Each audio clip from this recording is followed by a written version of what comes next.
Hello, everyone. This is Rosh from She Rewrites, and today I'm going to take you through my June debt update. It's going to be a little interesting, it's going to be a little fun. I am trying out a new spreadsheet that I've made to track my debt payoff. I like the one that I had, but I thought I would try something different. So today I'm going to walk you through how I'm transferring all of my debts and payments over. And then we're going to just kind of talk through my plan for June, how I'm planning on making payments, and we'll see where we go. So let's get started. Give me 1 second here. Okay, so you might be familiar with this. This is the debt payoff tracker that I've been using for, I think, a few years now, where I put in my debts, all my payments, interest. It's got these nice little charts with this pie chart here, and then I added a second chart that is principal versus interest because I thought that was really interesting to kind of see how much of my payments were going to interest. And then in here we have payments. Now, I am filming this on the 11th of June, so I have already entered in a bunch of my June payments, but let's talk about May 1st, and then I'll show you how I've moved this all over to my other spreadsheet and what that looks like. So, at the beginning of May, we started with $1,699 in my Scotiabank Visa. By the beginning of June, that had gone down to $1,651.19, and I paid $75 towards that card. My RBC Visa started the month of May at $10,900.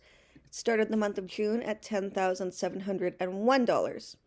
I made payments totaling $473 towards that. My student line of credit started the month of May at $24,400, and it started the month of June at $24,300. So in addition to the interest payment, I also made a payment of $100 towards that. The other ones, the Alberta student loan, federal student loan, and federal part-time loan have all stayed the same because they are in deferment right now, so I'm not making any payments towards those. So for right now, we are focused on these top three debts. Those are my credit cards and my line of credit. It totals $36,999 as of when I started paying them off. As of the 1st of June, it came to $36,652. So as you can see, not a significant decrease. Slow and steady. We're getting there, right? In May, I made payments totaling $812. Of that $812, $347 went to principal payments, and $466 went to interest. I hate that. I really hate that, okay? Which is why this chart made me frustrated. And so, you can already see June is this one, and it's like this yellow one, which is principal, is like way outpacing the interest, but more on that in a sec.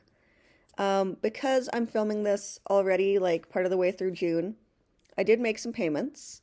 So I've already made $200 towards Scotiabank, $559 towards RBC, and then it'll be $100 towards my student line of credit, and then the interest payment, which I'll find out what that is at the end of the month, because that loan right now is just interest only, but we'll see.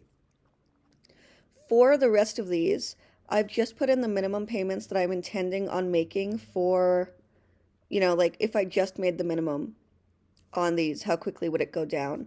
So this is not actually the minimum for Scotiabank, but I've left it there because I like that number. I always base my minimum payments on what my minimum payment was when my debt was the highest. So in this case, it's $259 for RBC Visa. That's not quite accurate because I have paid down the balance of the RBC Visa. I think now the minimum payment is $234 or something. But I find if I do it with the highest, it does pay it down a little bit quicker, and it's just easier math for me to keep track of.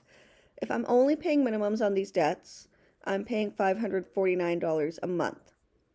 Already in June, I've paid over $1,000 towards debt, and I don't know if that will sustain over the next few months, but I had a little bit extra money. I worked a lot at my part-time job. I don't have a full-time job yet, working on it. But once I do, that will also accelerate this. And on top of that, my expenses are really low because I live with my parents. And so my rent is only $500 right now until I get a full-time job. And so I can put a lot of money towards savings and credit card payoff. I'm so lucky to do that. I know so many people don't have that option. I really only have that option because one, my parents are great, and two, I've just had a lot of personal tragedy in the last 6 months to a year, and like things have just not been going well for me, and so we moved back in with my parents, and it has just been such a blessing to help me get back on my feet, help me rebuild my life basically from scratch, pay off all these debts that I accrued because I was taking care of my late partner, and not working jobs that were paying very well. So we are hopeful. I am hopeful that I will get a full-time job before September. In July, I do have some extra money coming in as well because I'm working a seasonal job, and then I'm also teaching a workshop, so that will bring in a few bucks. But I'm excited to see what July will look like. Anyways, so that is that. Now let me show you the new spreadsheet that I've made, okay? So I'm calling this my debt payoff tracker version 1.1. My plan is eventually to sell this on my Etsy shop, so stay tuned for that once I've fine-tuned it and I'm happy with it. So there's a setup tab here that shows you, what to put in where, what it looks like. So, you're going to put in your debts, log your payments, and then I've got a dashboard that I really like. You can put in extra payments, and then you can change the colors or whatever. Like, I like these colors, so that's what I went with. So we're going to go to setup. Now I've already seeded some of these in here along with the payments. These were all the starting balances from the beginning of May that we just went over. For my Alberta student loan, federal loan, part-time loan, I just put in like placeholders because I wanted to make sure the formulas worked. And then I don't actually have any of these debts, so we're going to get rid of these. Oh, I forgot to do that. Okay.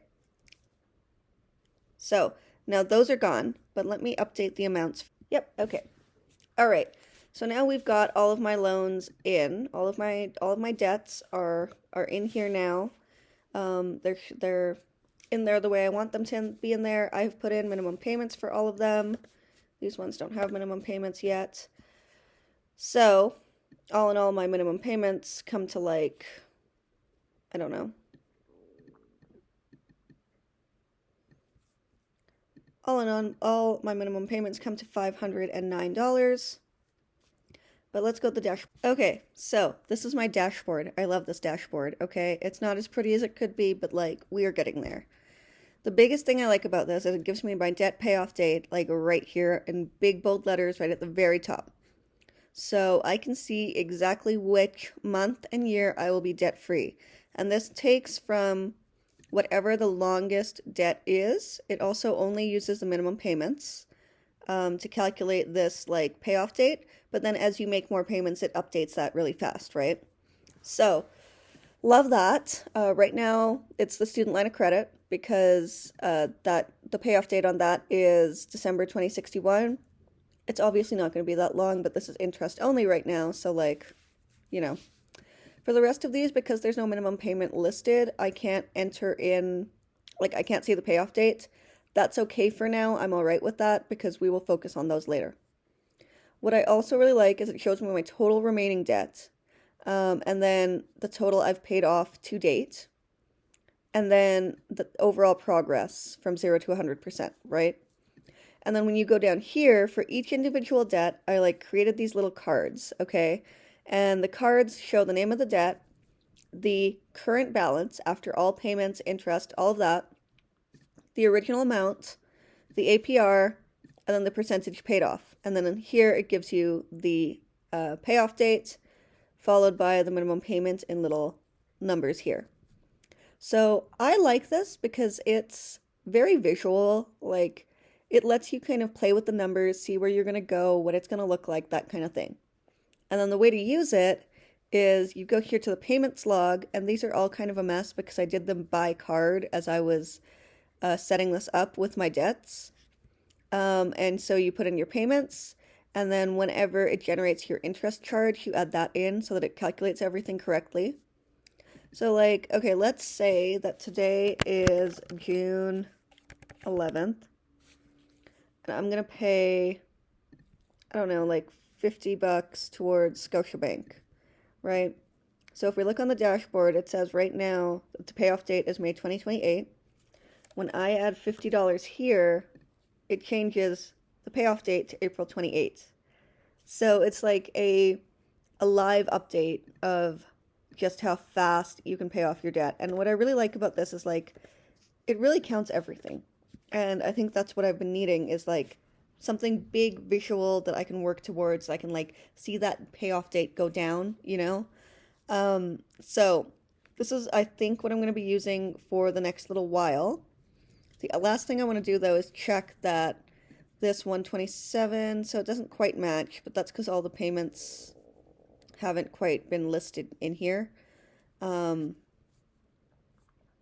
overall, I'm like actually quite pleased with how this came out. And I'd love to know your thoughts. If you would use something like this, let me know. But yeah, it's been a successful month with debt pay. May, like I said, I didn't make as much progress as I wanted to because I don't have a full-time job. So I'm kind of at the mercy of whatever shifts I can pick up at my full-time job. But that's okay. I like my full-time job. I like the people I work with. And it gives me a little bit of stability. I am on unemployment on EI, so that really, really helps bridge that gap. But my EI ends in November, so I really have to find a full-time job before then. Anyways, thank you so much for watching and for staying tuned right here until the end. I really appreciate that. It really helps. If you enjoyed this, give me a like, subscribe to my channel, leave a comment down below. How much debt do you have? Because like mine's a big number and it's a little scary. But when I break it down just to consumer debt, it's like $36,000, which is also a lot, but is way less than $127,000, right? Right. Okay. Anyways, I will see you again very, very soon, and I hope that you have a great day. Bye.